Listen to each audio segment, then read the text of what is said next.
Bonjour, je suis Virginie Hubert, je suis experte en épanouissement de potentiel et dans le cadre de mon activité professionnelle, j'utilise énormément le tarot de Marseille.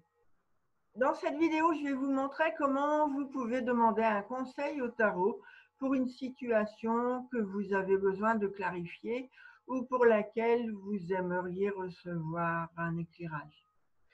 Je vais prendre le cas imaginaire d'une personne que j'appellerai Martine. Elle a des difficultés relationnelles avec son chef et elle commence à ne plus le supporter. Elle a envie de passer par la fenêtre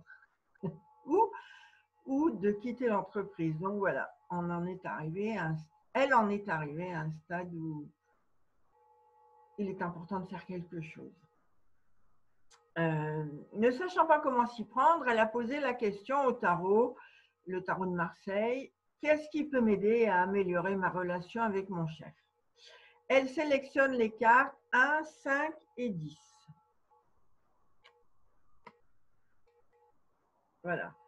Donc le 1, c'est, alors sur ce jeu, il est appelé le magicien, mais on l'appelle aussi le battleur, B-A-T-E-L-E-U-R.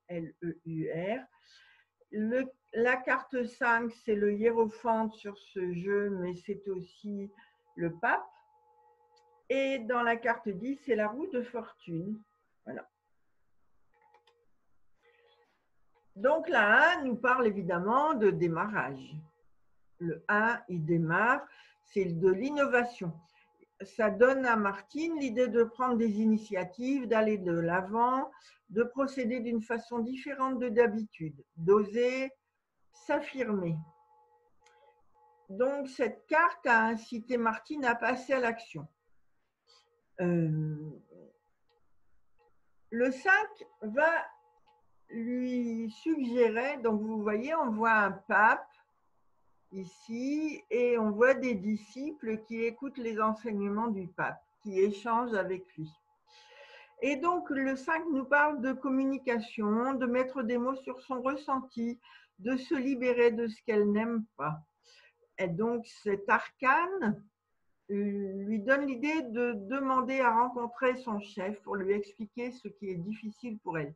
Parce qu'elle sait malgré tout qu'elle est appréciée au sein de l'entreprise parce que c'est une personne fiable. Mais néanmoins, là, elle a besoin de clarifier des choses.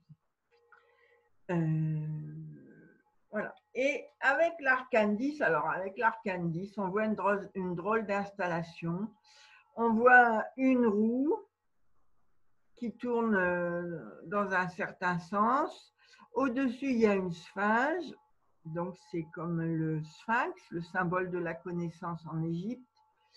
Et un animal descend, un autre monte. Donc, on voit tout un système qui tourne en circuit fermé.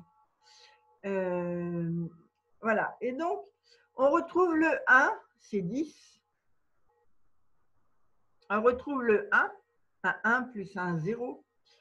Et accompagné, ouais, le 1 accompagné d'un 0.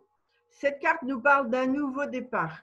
Martine va donc définir avec son chef ce qu'il serait possible de faire et démarrer une relation constructive avec lui.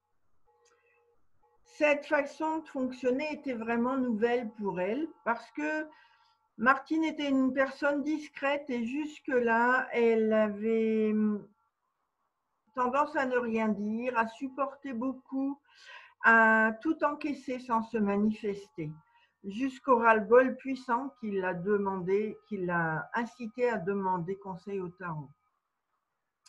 Donc après cette lecture de tarot, Martine avait pris conscience qu'elle était trop discrète, qu'elle était effacée, qu'elle ne s'exprimait pas, et donc elle était confiante de la justesse de sa démarche. Elle a reculé ses limites en demandant un rendez-vous avec son chef. Auparavant, elle a pris soin de préparer ses arguments et elle a fait des jeux de rôle avec une amie pour s'entraîner parce que ce n'était pas du tout évident pour elle de s'affirmer comme ça. Si bien qu'elle s'est tellement préparée que le jour de l'entretien, elle était bien sûr un peu nerveuse parce que ce n'était pas une situation dont elle était coutumière. Néanmoins, au fond d'elle, elle se sentait solide parce qu'elle se sentait soutenue par l'éclairage du tarot. Donc, vous voyez qu'en quelques minutes, à partir de 3 cartes, vous pouvez obtenir des conseils précieux pour vous positionner de façon plus épanouissante dans la vie. Si l'apprentissage du tarot vous intéresse, je propose régulièrement des initiations sur 3 jours. Vous trouverez les dates sur mon site uneviedegenie.com et au cours de ces 3 jours, vous découvrirez tous les symboles que vous pouvez décrypter pour analyser les diverses cartes que vous rencontrez. Voilà, et bien écoutez, au plaisir d'autres aventures numérologiques, tarologiques et symboliques avec